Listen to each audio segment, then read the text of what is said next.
একদল ক্ষমতায় থাকতে হামলা করত, আর একদল ক্ষমতায় আসার আগে হামলা করে যে জঘন্য জঘন্য কর্মকাণ্ডের শুরু করে দিল। আমরা ছাত্র সমাজের উপর কোনো আক্রমণ আসতে দেব না। কি জঘন্যভাবে কুয়েটে হামলা করা হয়েছে। জুলাইয়ের রক্ত এবং এই ফেব্রুয়ারির রক্ত, এই দুই রক্তের মধ্যে কি কোনো পার্থক্য আছে? একদল ক্ষমতায় থাকতে হামলা করত, আর একদল ক্ষমতায় আসার আগে হামলা করে যে জঘন্য কর্মকাণ্ডের শুরু করে দিল। এ থেকে আমরা সাধারণ শিক্ষার্থীদের যেভাবে হোক বাঁচাবো। আমাদের এই যে সংগঠনের মূল উদ্দেশ্য হচ্ছে বাংলাদেশ ফার্স্ট এবং স্টুডেন্ট ফার্স্ট পলিটিক্স। স্টুডেন্টদের জন্য যা যা করতে হয় আমরা অবশ্যই সেটা করব, এবং যারা চাঁদাবাজি, হত্যাকাণ্ড, খুন গুম এগুলোর আশ্রয় দিবে তাদের বিরুদ্ধে আমাদের সংগ্রাম অবিরত থাকবে ইনশাআল্লাহ। আজ আমরা দাঁড়িয়েছি 90 ফ্যাসিবাদের বিপক্ষে।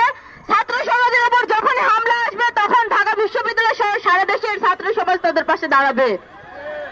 আমরা আজ দাঁড়িয়েছি খোলা